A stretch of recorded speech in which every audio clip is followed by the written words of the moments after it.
sebuah pesan Tuhan kepada gereja Tuhan.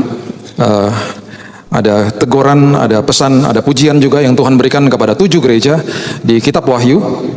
Dan ini perlu disikapi dengan baik dan benar. Dan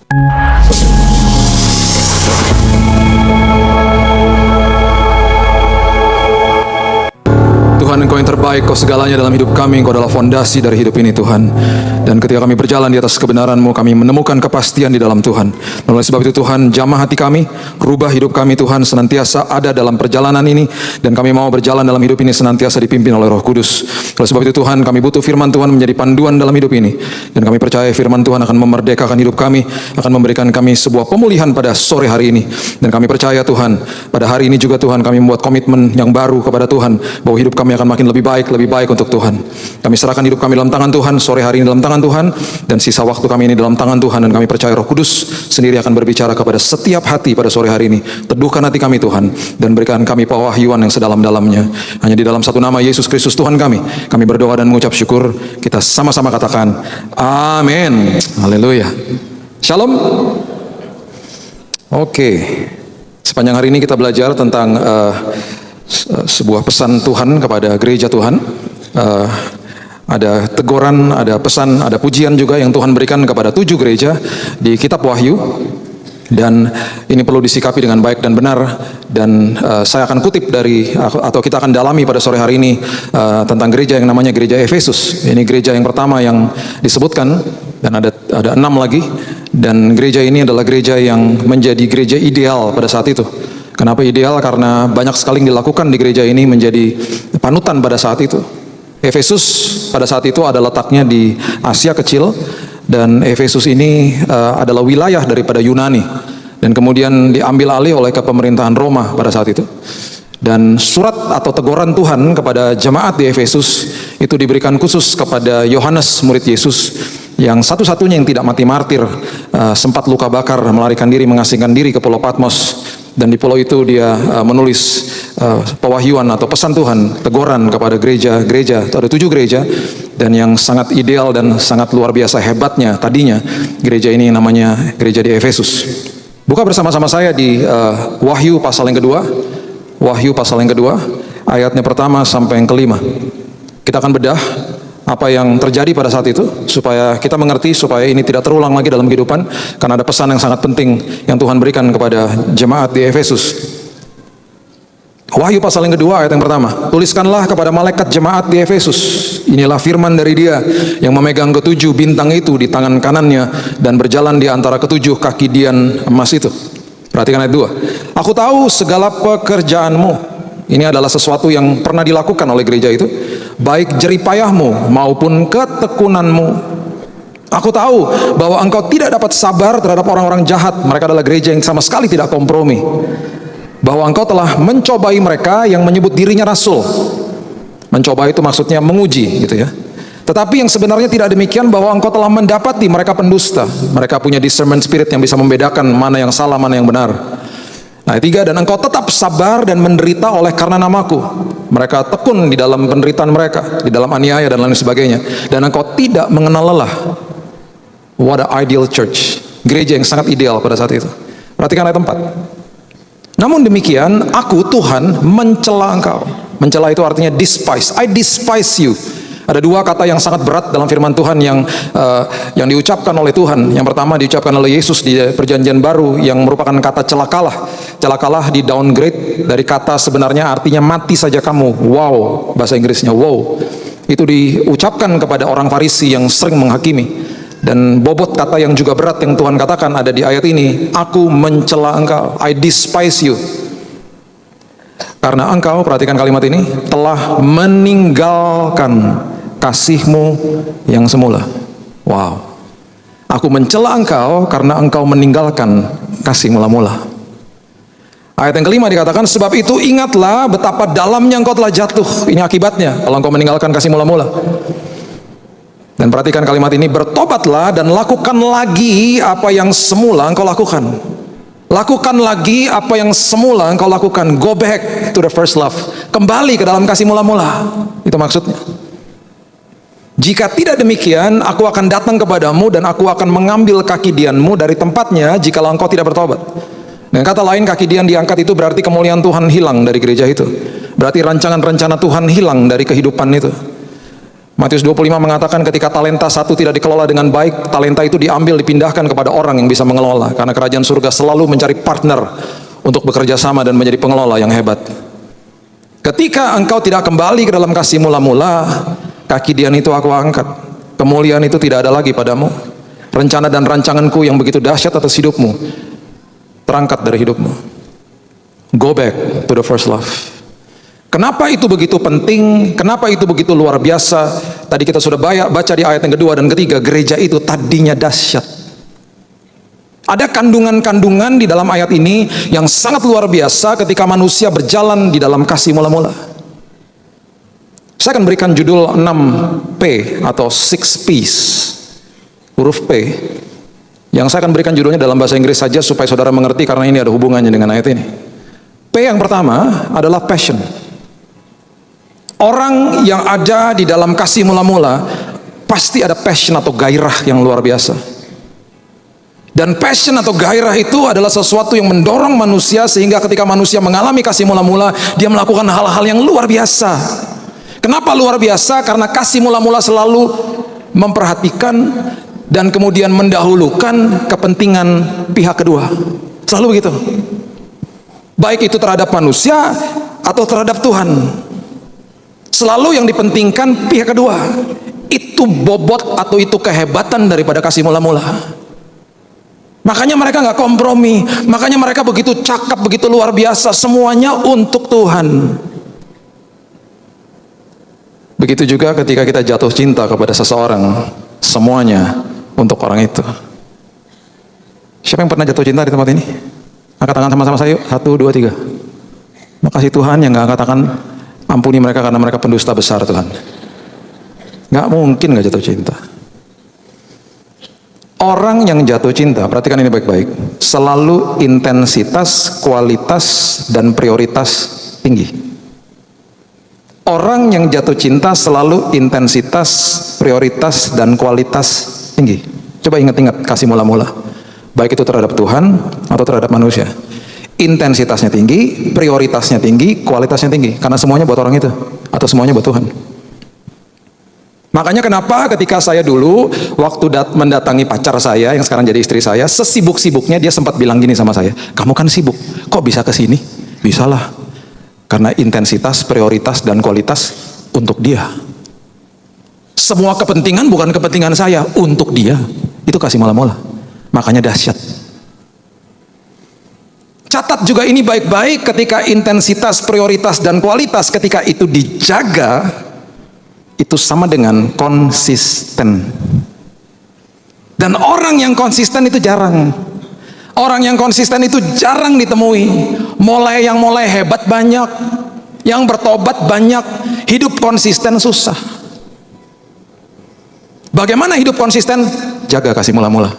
Intensitas, prioritas, dan kualitas. Ketika itu dijaga, konsisten. Orang yang konsisten dimintai pendapat sama orang lain. Orang yang konsisten dicari sama orang lain. Orang yang konsisten dipercaya sama orang lain. Gak usah banyak bicara, konsisten aja, jadi berkat bagi orang lain. Itu aja. Makanya waktu masih pacaran, bukain pintu mobil. Sekarang anak udah 2, 18, 11 tahun, masih bukain pintu mobil. Masih. Istri saya bilang begini, aku juga bisa. Saya bilang, aku juga tahu. Yuk kita jaga kasih mula-mula, supaya kita konsisten. Dulu waktu pacaran telepon-teleponan, sekarang masih telepon-teleponan nggak? Masih. Jam 9 pagi dia sudah sampai rumah, dia kerja di rumah. Setelah anterin anak sekolah jam 9 saya telepon, halo, kamu di mana? Ya di rumah lah. Kamu kan tahu, kok nanya? Iya, iseng aja. Jam 11 siang telepon lagi, halo. Terus bingung mau mesti ngomong apa karena semua udah diomongin, jadi diem-dieman di telepon. Udah ya, oke, udah bye. Jam 2 siang telepon lagi. Sebentar dari sini saya harus langsung ke airport balik. Dia selalu jemput saya. Teman ngobrol dari dulu. Saya menikah dengan sahabat saya. Pasti nanti di mobil ngobrol pasti. Itu momen yang saya selalu nantikan ketika saya keluar kota, pulang, dijemput sama dia. Aduh, indahnya luar biasa. temen ngobrol. Ketika saya katakan gini sama dia, ketika kita menjaga intensitas, prioritas, dan kualitas, kita didapati konsisten, kita paling tidak jadi berkat buat anak-anak. Makanya saya punya teman yang waktu masih pacaran, pacarnya di luar kota. Ketika dia cerita sama saya, waktu pacarku di luar kota malam-malam, aku nyalain telepon loh, taruh di sini. Aku bilang sama pacarku, jangan matiin ya, biar kita sama-sama mendengar dengkur kita sampai pagi. Ya elah, 6 jam, 7 jam telepon nyala terus, pulsa habis nggak apa-apa. Makanya orang kalau ditemuin di food court, lagi ngobrolnya begini, handphone ditaruh, dua-duanya gini, itu lagi pacaran. Tapi kalau dua-duanya udah begini, itu udah 10 tahun kawin. Nggak ngobrol lagi. Gampang kok deteksinya. Saya masuk ke Grab, ya, mobil Grab di Jakarta. Penumpang kan, saya masuk. Wah, dalamnya ada salibnya. Oh, sepertinya bapaknya baik gitu orangnya. Siang Pak, wah siang Pak. Oh, dalam hati, wah anak Tuhan. Baru jalan berapa kilo dapat telepon. Dapat telepon tiba-tiba dia marah-marah. Iya, kenapa? Udah jangan telepon-telepon, saya lagi sama penumpang. Pluk, ditaruh teleponnya. Kenapa tuh Mas? Istri saya telepon-telepon terus. Waduh, kaget saya. Pasti waktu pacaran gak gitu. Karena apa? Ketika kasih mula-mula semuanya untuk orang itu. Dengan berjalannya waktu berubah kepentingan saya yang terutama. Hati-hati. Itu orang yang sudah melupakan kasih mula-mula, kepentingan pribadi jadi nomor 1 dan akhirnya masuk dalam dosa yang lebih dalam. Begitu juga dengan Tuhan. Awalnya cinta Tuhan buat Tuhan semua, tapi dengan berjalannya waktu seringkali berubah, kepentingan saya nomor 1. Kita minta, kita tagih, dan kita berikan kondisi dan syarat kepada Tuhan. Akhirnya ujung-ujungnya kecewa sama Tuhan. Karena lupa sama kasih mula-mula. Kalau kasih mula-mula semuanya untuk Tuhan kok. Nggak ada kondisi, apa aja Tuhan yang terbaik, terserah Tuhan. Gitu. Makanya diajak ngopi orang yang baru bertobat susah. Kamu ngopi sama aku hari Senin bisa nggak? Nggak bisa. Kenapa? FA. Ya elah. Hari Selasa nggak bisa, FA kedua. Banyak banget FA-nya. Iya. Rabu nggak bisa, kebaktian tengah minggu. Banyak banget sih Betania acaranya. Kamis nggak bisa, FA ketiga. Banyak banget sih FA-nya. Iya. Semua rumah aku datengin, makan gratis, kurang ajar. Jumat nggak bisa, aku ikutan sama anak musik, latihan musik. Nah, Sabtu nggak bisa. Yud, kamu kan udah tua, jangan salah. Sekarang kadang-kadang sekolah minggu aku datengin kok. Haus firman anak-anak aja aku dengerin. Kebaktian WBI kaum ibu aja aku dengerin sampai aku diusir. Minggu nggak, apalagi minggu 4 kali nginden, 4 kali dari pagi sampai sore. Sepanjang hari itu dinginden. Iya. Kan di jeda-jeda ibadah kan bisa ketemu, nggak bisa. Aku nyapu-nyapu, bersih-bersihin toilet malahan. Cinta sama Tuhan, cinta. Aku lagi dalam proses minta-minta kunci gereja, kalau bisa aku yang pegang kunci gerejanya. Kalau bisa aku nginep di gereja. Cinta kepada Tuhan. Orang kayak gitu tungguin aja 6 bulan. Tanya lagi, bisa ngopi nggak sekarang? Bisa lah, fleksibel sekarang waktuku.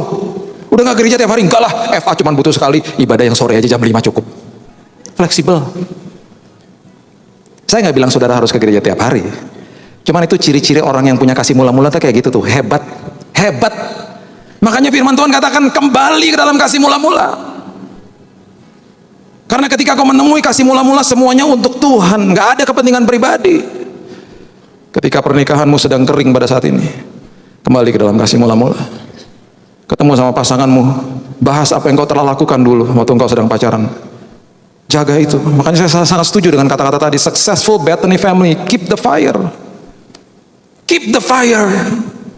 Karena ada kandungan yang dahsyat di dalam kasih mula-mula. P yang kedua namanya planning. Buka bersama-sama saya di ayat yang tadi, Wahyu 2 ayat yang kedua mengatakan begini. Wahyu 2 ayat yang kedua. Aku tahu segala pekerjaanmu, baik jerih payahmu. Bahasa Inggrisnya adalah deeds and hard work. Deeds artinya action perform with intent. Sesuatu yang dilakukan dengan perencanaan yang hebat. Deeds and hard work. Pekerjaan dan bekerja dengan sangat giat dan jerih payah. Planning. Kenapa planning? Kenapa perencanaan itu penting dalam kehidupan? Penting. Karena kalau enggak manusia enggak bergerak. Manusia cuma nge-flow aja, ikut aja lah Tuhan mau bilang apa. Enggak gitu. Tuhan mau kita gerak kok.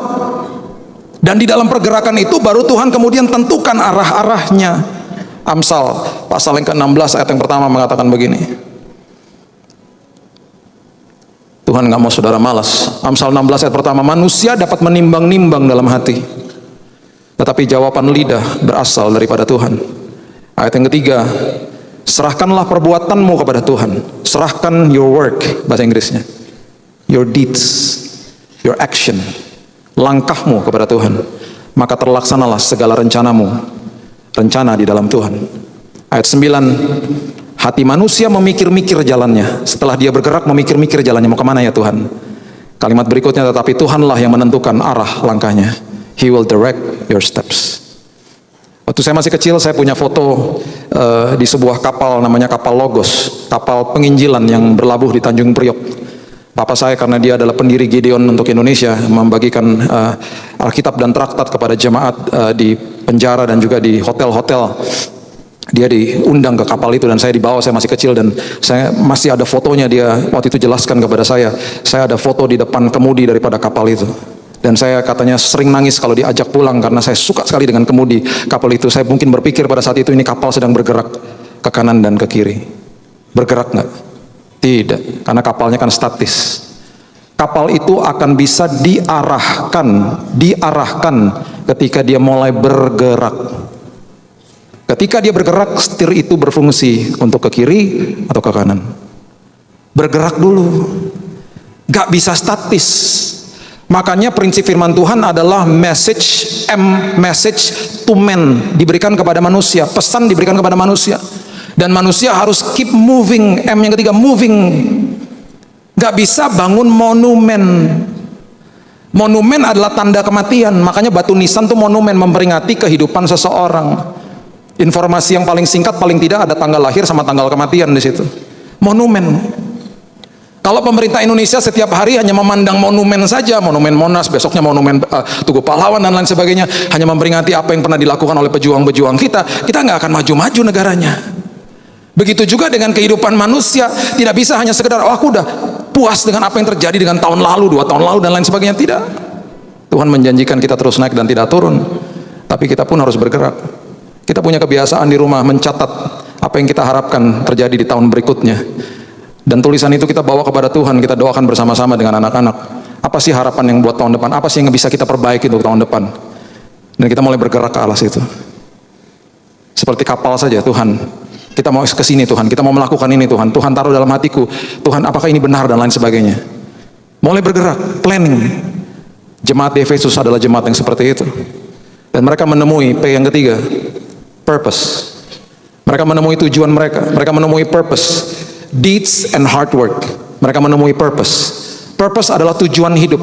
Dan tujuan hidup itu selalu dahsyat dan Tuhan selalu adil.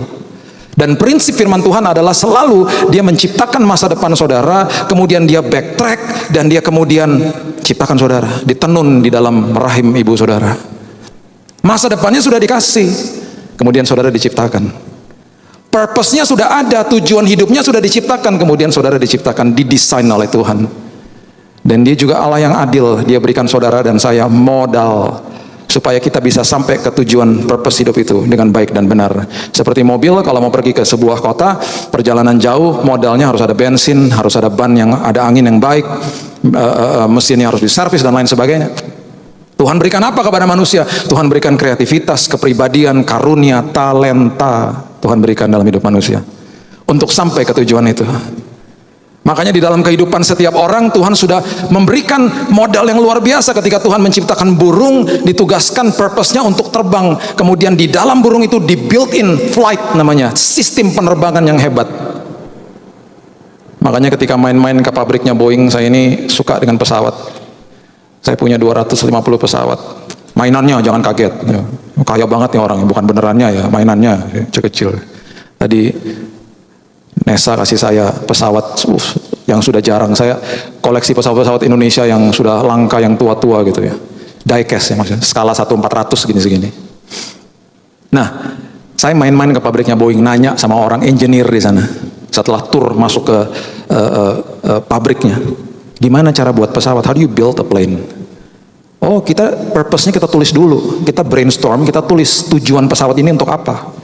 Bisa tahan ini, bisa tahan itu. untuk penerbangan jarak sekian, kemudian harus hemat bensin berapa persen dari pesawat yang terdahulu yang sudah pernah dibangun. Dengan purpose itu, dengan tujuan itu, baru kita masuk ke drawing board, baru kita kemudian baru desain pesawatnya. Saya teringat dengan sistem kerajaan surga. Oh, memang begitu ya Tuhan.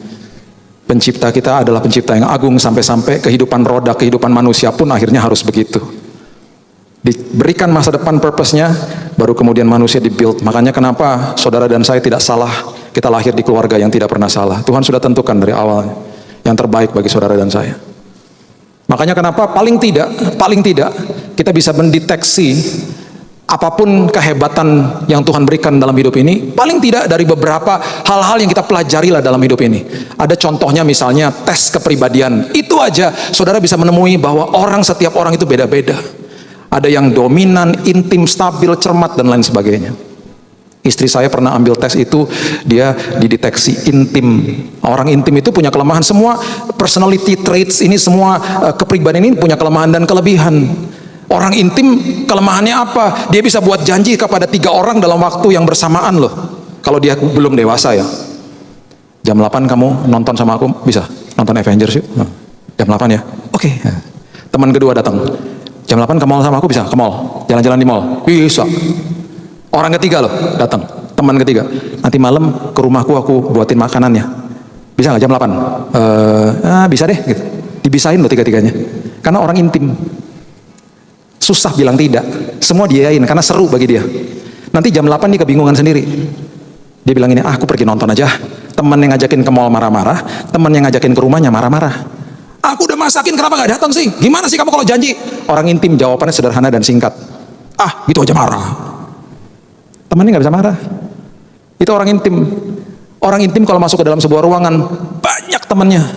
Dan ditunggu-tunggu kedatangannya. Karena seru, rame orangnya. Orang intim, kelemahannya juga pelupa. Istri saya sudah kehilangan handphone 5 kali di toilet. Tangisan pertama, tangisan kedua saya masih belum mengerti. Tangisan ketiga, keempat, kelima, baru nangis, hilang di mana handphonenya? Kok kamu tahu sih? Ya iyalah tuh, tangisan handphone hilang itu kalau gitu. Tapi belajar makin dewasa tuh. Orang intim, tujuan hidupnya nggak jauh-jauh. Biasanya paling hebat apa? People person. Suka berhubungan dengan orang lain. Hebatnya biasanya di mana sih? Bidangnya sales, marketing. Wah hebat. Kalau jadi agen asuransi, target ketutup terus pasti. Orang suka ngeliat orang intim. Nah, orang intim disuruh jadi akuntan, mati duduk dia. Ngeliatin angka di komputer, mati duduk dia. Makanya kenapa ketika masuk ke yayasan kami ada tes itu juga. Supaya mengerti ini orang tepat nggak sih di posisinya. Saya ini dideteksi stabil cermat. Kelemahannya apa? Kurang fleksibel, kaku. Kebanyakan planning.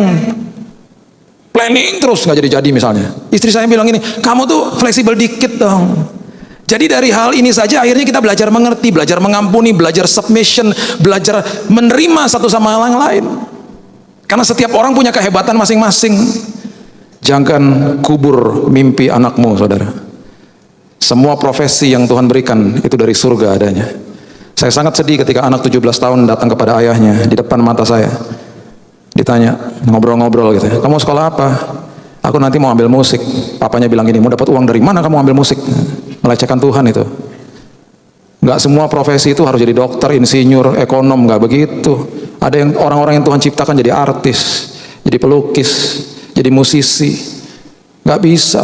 Carilah dahulu kerajaan Allah dan kebenarannya, maka segala sesuatu ditambah-tambahkan. Bukan kejar uangnya, enak aja. Melecehkan Tuhan itu. Jangan mengubur mimpi anakmu, fasilitasi mereka. Saya punya 2 anak, yang satunya otak kanannya jago, artnya hebat, otak kanan. Suruh belajar matematika jeblok, harus ditemenin. Yang adiknya, wah matematikanya 100 terus. Tapi suruh ngelukis, suruh gambar dalam bidang art susah. Harus difasilitasi, dua-duanya berbeda. Tuhan punya tujuan dalam hidup mereka, itu sudah built-in sistemnya. Makanya kalau kerja, jangan kejar gaji, jangan kejar income, jangan kejar omset, kejar tujuan Tuhan. Kalau kejar gaji sama kejar omset, hari Senin stres kita. Makanya ada istilah I don't like Monday, I hate Monday. Karena kita kerja udah kayak robot, terjebak di dalam sistem, kejar gaji, kejar gaji, kejar gaji. Makanya ketika orang naik motor pagi-pagi mau berangkat kerja di Jakarta, kalau hari Senin pagi mukanya mesem semua karena hari Senin. Ngeri. Jangan berani-berani senggol, marah-marah pasti. Tapi kalau sudah hari Jumat sore semuanya di motor begini. Karena mau weekend. Mau disenggol juga nggak apa-apa. Ayo mas, makasih mas. Ini udah ibadah terakhir loh. Muka-mukanya nggak ada yang mesem kan? Seneng-seneng semuanya ya. Karena besok kita akan katakan I love Monday. Karena berarti hari yang baru, kesempatan yang baru untuk kerjakan tujuan yang Tuhan tetapkan dalam hidupku. Nggak usah stres, jangan kejar gaji, jangan kejar omset, kejar tujuan Tuhan.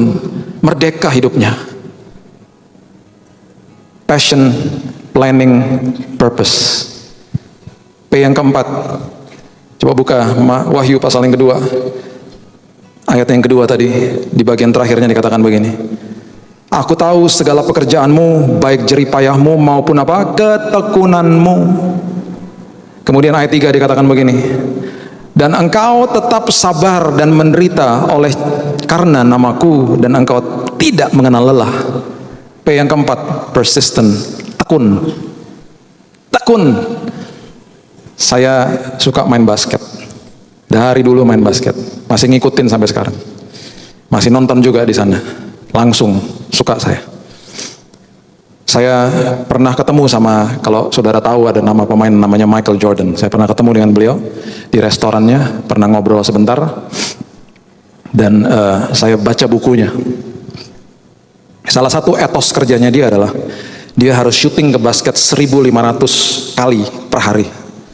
Dan yang sangat hebat adalah ketika di hari di mana dia harus bertanding dan dia harus syuting basket dan belum selesai, ketika semua orang sudah pulang, penonton sudah pulang, itu bukan hari latihan loh, hari pertandingan.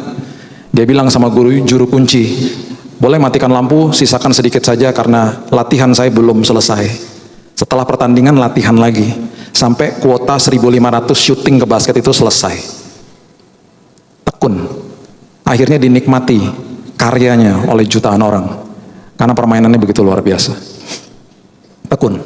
Anak kami yang kedua dideteksi waktu lahir delay of speech. Punya special needs. Jadi dia telat berbicara. Dokter mengatakan bahwa Pak, ini waktu lahir setelah berjalannya waktu nggak sempat merangkak dulu ya Pak, langsung jalan ya. Iya. Jangan seneng Pak kalau kayak gitu. Karena ada kemungkinan itu ada saraf balancing di belakangnya yang nggak begitu berfungsi dengan baik, kata dokter. Jadi itu yang mempengaruhi dia akhirnya telat bicara. Harus terapi Pak. Terapinya gimana? Supaya dia bisa balancing. Kemudian dokternya tanya, pasti nggak berani naik ayunan? Betul. Karena kakinya nggak berpijak di bawah. Dia merasa bahwa dia nggak seimbang. Apalagi berenang, karena kakinya nggak berpijak juga. Wah, makin takut dia. Pak, terapinya berenang ya Pak. Di umur ke-3 tahun, selama 1 tahun, saya ajarkan kepada dia, namanya Keaton, we have to go swimming. Kita harus berenang. Jangan takut ya sayang. Dia ada di situ sama kamu. Selama 1 tahun, kita tekun lakukan itu, persistent. Pakai ban, pakai pelampung di tangan kanan kiri, dan juga saya pelukin dia di kolam. Wah, baru masuk kolam udah jerat-jerit, dad. Dan selama perjalanan itu pelan-pelan bannya dicopot, pelampungnya masih ada, masih dalam pelukan saya, juga jerat-jerit. Step berikutnya masih pakai pelampung, saya dorong lebih jauh sedikit dari saya. Oh itu berteriak dia, karena dia nggak ada di dalam pelukan saya. Saya pun kasihan dan tidak tega.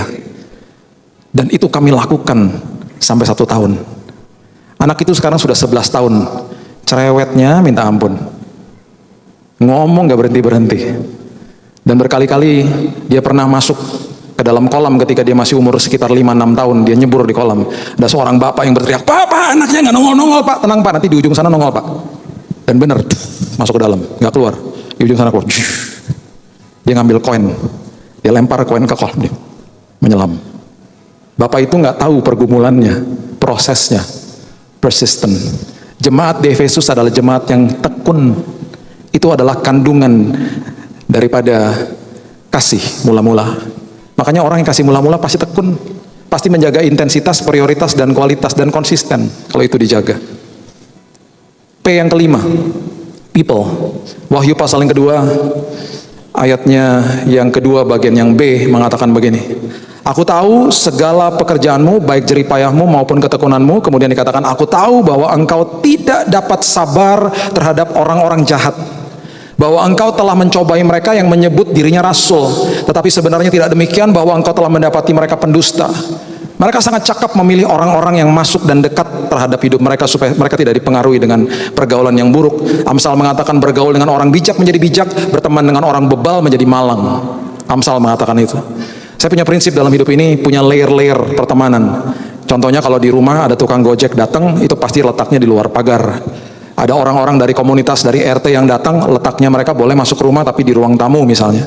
Ada kerabat, teman yang dekat atau keluarga pasti masuk ke dalam ruang tamu dan bisa makan bersama di meja makan kami.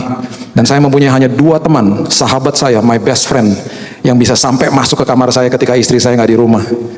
Pernah satu waktu pagi-pagi saya bangun, tiba-tiba saya terkaget-kaget karena ada sahabat saya sudah tiduran di sebelah saya sambil nonton TV. Dari jam berapa kamu di sini?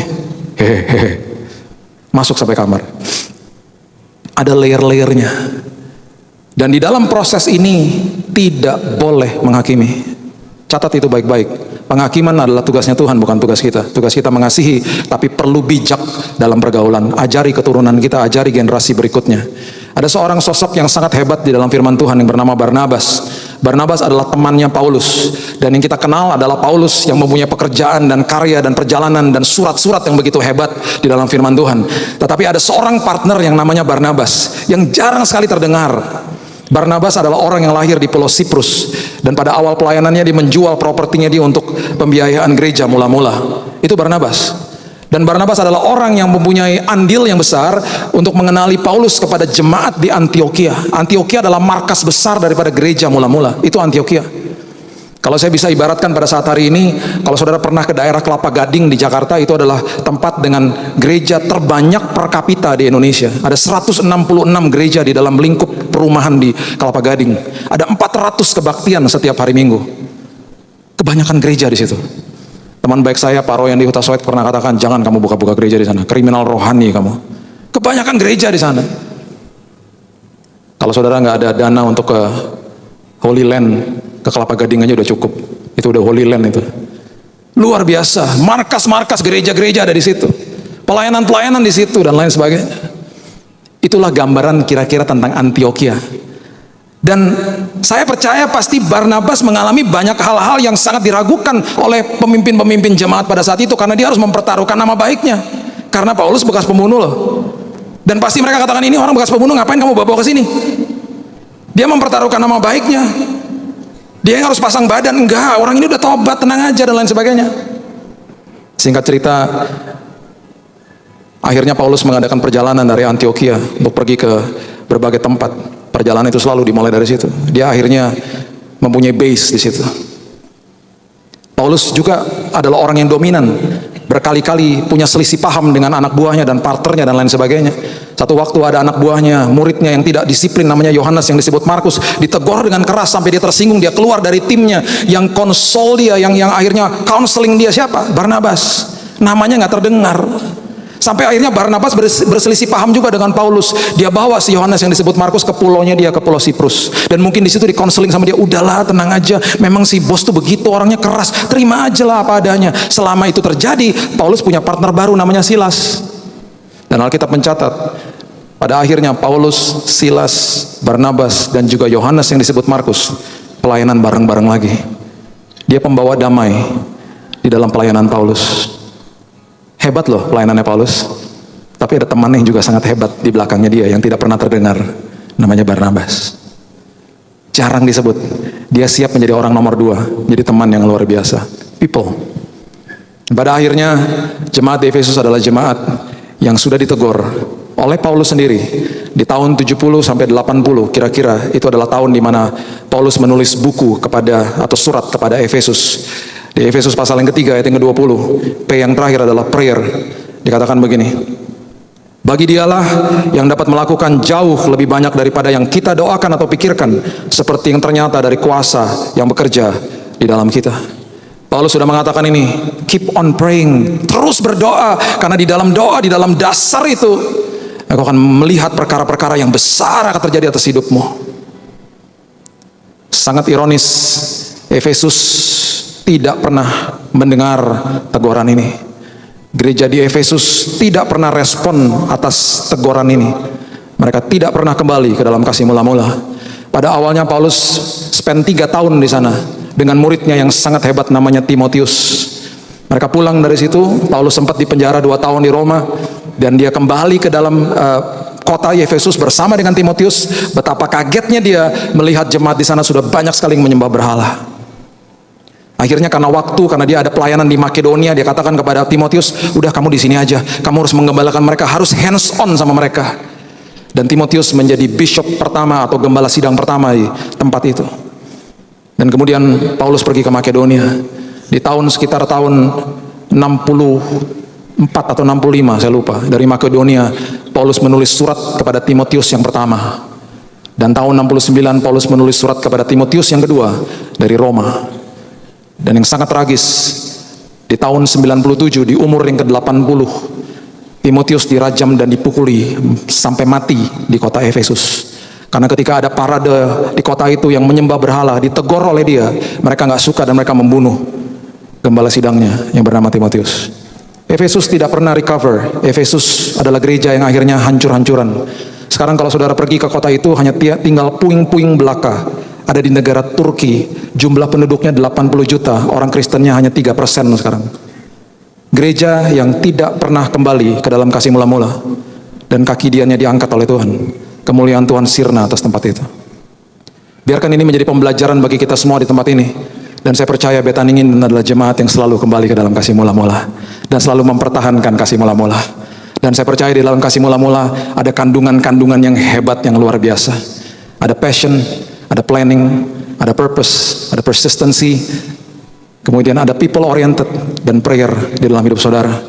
Dan saya percaya kemuliaan Tuhan terus ada bersama-sama dengan saudara, dan rancangan rencana Tuhan terjadi terus atas hidup saudara, karena kembali ke dalam kasih mula-mula. Keluarga demi keluarga, diskusi lagi nanti kalau pulang. Kalau kasih mula-mula sudah hilang, kembali ke dalam kasih mula-mula. Pertahankan itu supaya kita didapati konsisten di dalam Tuhan. Mari kita berdoa, saudara. Terima kasih Tuhan buat sore hari ini. Terima kasih Tuhan buat firman-Mu yang menegur kami. Terima kasih buat firman-Mu Tuhan yang memperingati kami. Dan kami percaya Tuhan ada pemulihan terjadi atas hidup kami. Karena kami percaya kami adalah jemaat yang senantiasa akan memegang penuh kasih mula-mula kami. Kalau kami sudah meninggalkan kasih mula-mula, pada sore hari ini kami akan kembali ke dalam kasih mula-mula. Kami akan respon akan firman ini, supaya kemuliaan Tuhan, perancangan rencana Tuhan terus termanifestasi dalam hidup kami. Hamba-Mu berdoa Tuhan, firman ini menjadi rema kehidupan dalam setiap hidup kami, dan akan banyak kesaksian keluar dari hidup kami, karena kami mengandalkan Tuhan dan mengalami Tuhan dan hidup di dalam kasih mula-mula kami Tuhan. Menjaga passion, menjaga gairah kami Tuhan, menjaga intensitas, kualitas dan prioritas. Dan kepentingannya adalah kepentingan Tuhan, bukan kepentingan kami Tuhan. Kami gak mau memberikan kondisi atau syarat kepada Tuhan. Kami lakukan semuanya dengan segenap hidup kami untuk Tuhan. Terima kasih Bapa, kalau ada keluarga-keluarga yang belum dipulihkan pada sore hari ini, Roh Kudus yang memulihkan, mengingatkan mereka, dan menjadikan mereka anak-anak Tuhan yang selalu taat dan kembali dan menjaga kasih mula-mula. Kami sudah menerima firman Tuhan, teduhkan hati kami Tuhan. Sebentar kami akan mengambil perjamuan. Kami percaya pemulihan terjadi terus atas hidup kami. Meteraikan firman ini sedalam-dalamnya. Hanya di dalam satu nama Yesus Kristus Tuhan kami sudah berdoa dan mengucap syukur. Kita sama-sama katakan amin.